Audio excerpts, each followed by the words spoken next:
¿Qué tal? Muy buenas. ¿Y por qué la gente hace lo que hace? ¿Por qué la gente es como es?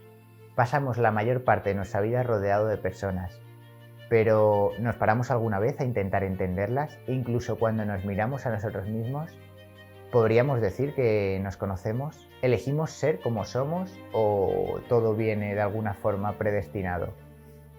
Para empezar a responder a todas estas cuestiones es necesario profundizar sobre la conducta, entender qué variables juegan un papel importante a la hora de la construcción del ser humano y entender todos estos enfoques para poder empezar a comprendernos a nosotros. La conducta de cualquier espécimen biológico, con esto me refiero a cualquier ser vivo, está formada por patrones de comportamiento estables, mediados por la evolución y perpetuados y resguardados por la genética.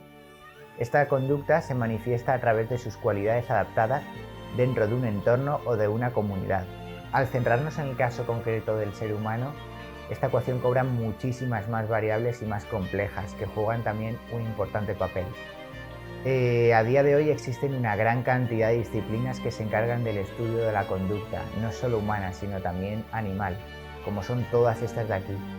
Cada una de ellas, digamos que aporta un enfoque cualitativamente distinto sobre la conducta, una concepción distinta.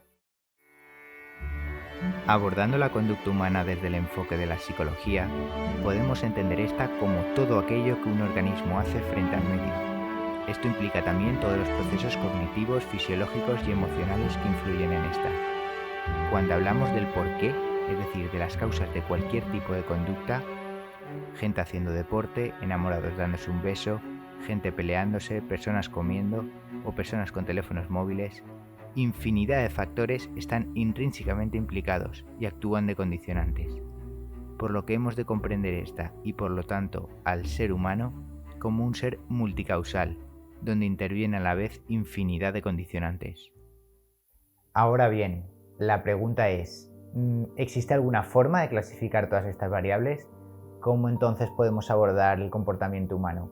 ¿Por qué la gente hace lo que hace y qué causas actúan detrás? Muy bien, todas estas preguntas no pueden ser respondidas de una forma específica, ya que son preguntas muy generales y muy globales y ni siquiera expertos en la materia podrían responderlas, ya que no están bien formuladas. Es decir, lo que quiero hacer con esto es abrir el signo de interrogación para poder ir indagando en qué causas ejercen influencia sobre la conducta, y eso es lo que vamos a ir viendo ahora. Al igual que hemos visto antes que existían muchas disciplinas que se encargaban del estudio del comportamiento humano, dentro de cada una de ellas también existen una gran cantidad de corrientes que entienden al ser humano de una forma distinta. Por ejemplo, dentro de la psicología podemos encontrar un montón de corrientes y de enfoques que estudian el comportamiento humano bajo una concepción distinta. Nosotros, para responder a las cuestiones de antes, abogaremos por un enfoque holístico. No nos centraremos solo en un área en concreto, sino que buscaremos un poco distintos enfoques de distintas disciplinas, y dentro de cada una de esas disciplinas intentaremos buscar distintas formas de pensar. Antes de empezar de cero con todo esto y intentar entender alguna de las preguntas que hemos formulado, es necesario que retrocedamos bastantes años hacia atrás. Llegamos a la antigua Grecia, año 370 a.C. Por entonces vivía allí un hombre llamado Aristóteles. Este argumentó una teoría que nos va a ser muy útil para entender de forma genérica los 4 componentes dentro de los cuales podemos clasificar las motivaciones que se esconden detrás de toda conducta humana. Utilizaremos aquí su propia analogía a través de su teoría de las 4 causas. De esta forma, Aristóteles consideraba que todo cambio tenía una causa, y distinguió 4 tipos de causas que se encontraban presentes en todos los fenómenos que se sucedían en la naturaleza. La primera causa que distingue Aristóteles en cualquier fenómeno es la causa material. Esta primera causa refiere a aquello de lo que están hechas las cosas, es decir, una mesa puede estar hecha de madera, puede estar hecha de plástico, pues una mesa de madera, su causa material sería el material del que está hecho, es decir, la madera.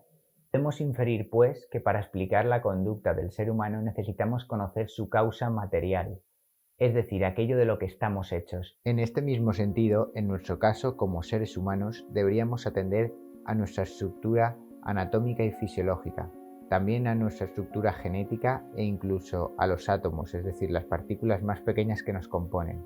De esta primera causa material podemos extraer el primer factor que vamos a necesitar para entender la conducta humana. Este es el factor biológico, que deriva de la estructura genética del sujeto. La segunda causa que diferencia es la causa formal.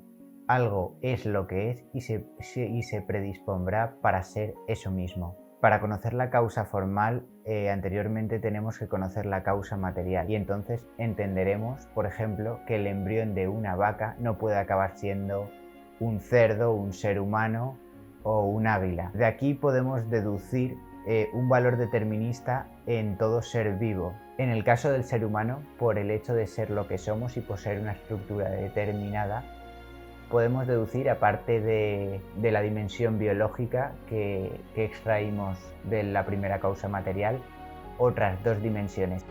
Aquí hablamos de las dos dimensiones que nos caracterizan de forma singular como seres humanos. Encontramos pues nuestro componente conductual o de aprendizaje y nuestro componente cognitivo, ambos generados por el desarrollo filogenético de nuestra especie y la potencialidad que ha ido adquiriendo nuestro sistema nervioso. La tercera causa que resalta Aristóteles es la causa agente o causa eficiente. Esta actúa de forma externa al fenómeno. Para que lo entendáis bien, la causa agente de una mesa, por ejemplo, sería el carpintero que la construyó, así de cualquier cosa. En el caso del ser humano, si hablamos de un ser humano individual, podríamos referir que su causa agente podrían ser sus padres o sus antepasados. Pero cuando hablamos del ser humano y de la conducta humana, existe un factor catalizador que actúa siempre desde fuera, que es el entorno. Por lo tanto, aquí extraeríamos otra dimensión, que es la cuarta, la que nos falta, que sería el entorno sociocultural actual, pero también el entorno en el que el ser humano ha ido evolucionando. Cuando hablamos del entorno del individuo, nos referimos al ambiente externo en el que nacemos y nos desarrollamos. El lugar, la cultura y las personas que nos rodean forman parte de él y al mismo tiempo moldean nuestra conducta y nuestra genética.